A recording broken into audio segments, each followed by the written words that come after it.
Le livre d'Hénoch, interdit par la Bible, révèle des mystères choquants. Le manuscrit d'Hénoch commence par un avertissement à toute l'humanité et aux anges déchus qui ont transformé la terre en une demeure de débauche, de sang et de sorcellerie. Le grand livre interdit a été écrit au 1er siècle avant Jésus-Christ.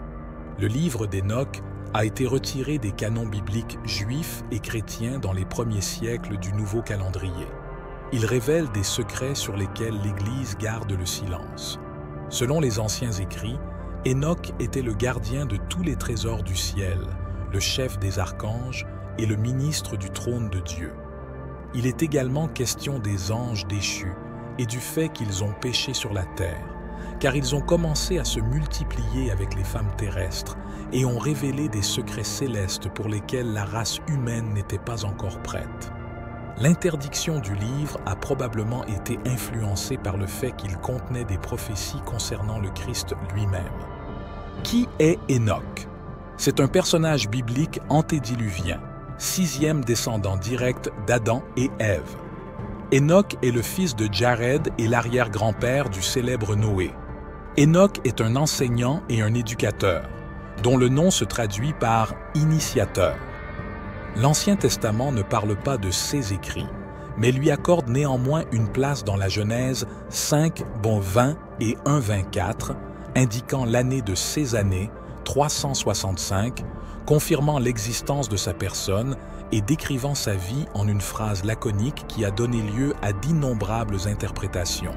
Hénoch marcha avec Dieu, puis il disparut, car Dieu le prit. Il existe également une légende selon laquelle Hénoch est en réalité le roi et prêtre biblique Melchisédek.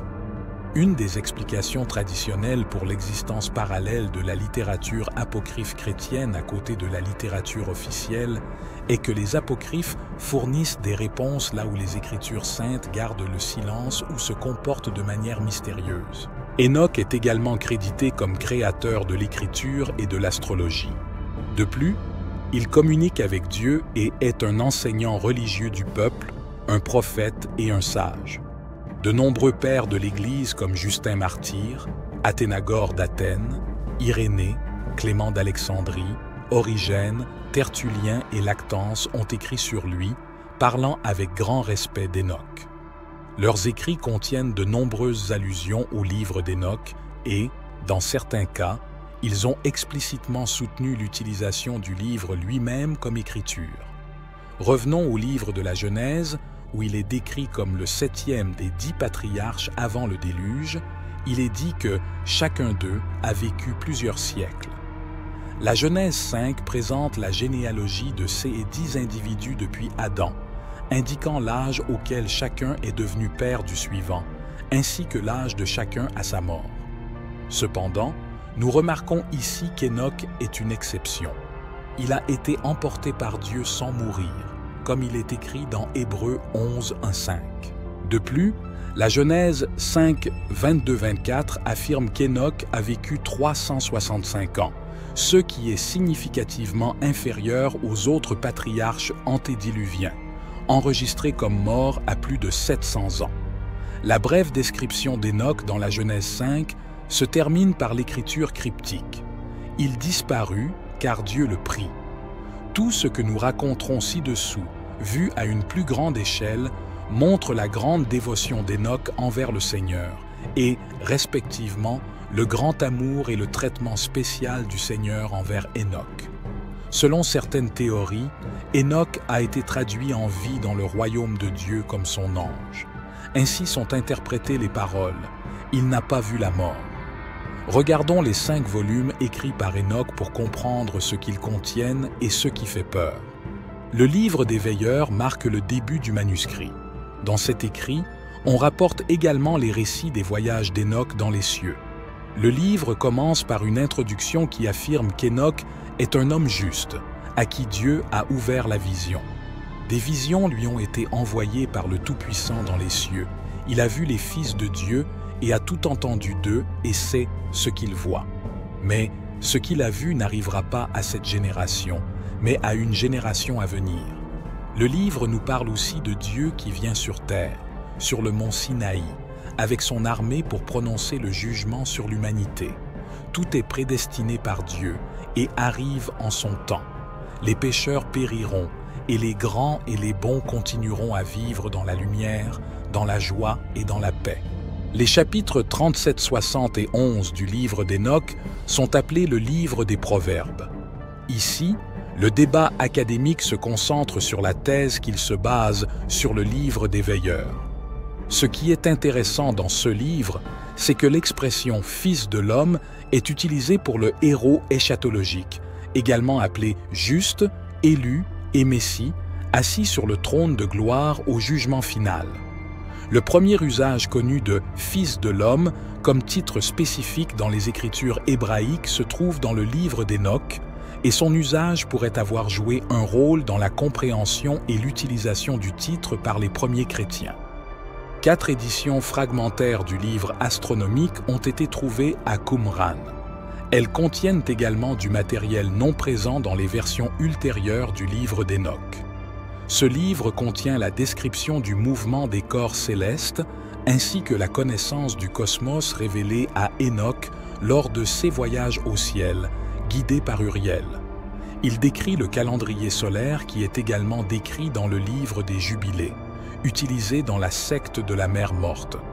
L'année était composée de 364 jours, divisés en 4 saisons égales de 91 jours chacune. Chaque saison était composée de 3 mois égaux de 30 jours chacun, plus un jour supplémentaire à la fin du 3e mois. Ainsi, l'année entière était composée exactement de 52 semaines. Chaque année et chaque saison commençait toujours le mercredi, qui était le 4e jour de la création, comme raconté dans la Genèse, le jour où furent créées les lumières dans le ciel, les saisons, les jours et les années. Le livre des rêves contient des visions de l'histoire d'Israël, remontant à la révolte des Maccabées, datée de la période des Maccabées, vers 163-142 avant Jésus-Christ. Selon l'Église orthodoxe éthiopienne, il a été écrit avant le déluge biblique. Le livre continue avec des visions et des récits allégoriques de l'histoire d'Israël, où les animaux sont utilisés comme symboles des êtres humains et les personnes comme symboles des anges. Le message d'Hénoch, daté par les érudits vers 170 avant Jésus-Christ, est divisé en 5 sous-sections. Apocalypse des semaines, qui raconte l'histoire du monde en utilisant une structure de 10 périodes appelées semaines, dont 7 se réfèrent au passé et 3 à des événements futurs. Exhortation, courte liste d'exhortations à la justice prononcées par Hénoch à son fils Mathusalem, qui fait le pont avec la sous-section suivante. Épître, la première partie de l'épître décrit la sagesse de Dieu, la récompense finale des justes et la punition des méchants, et les 2 chemins séparés de la justice et de l'injustice.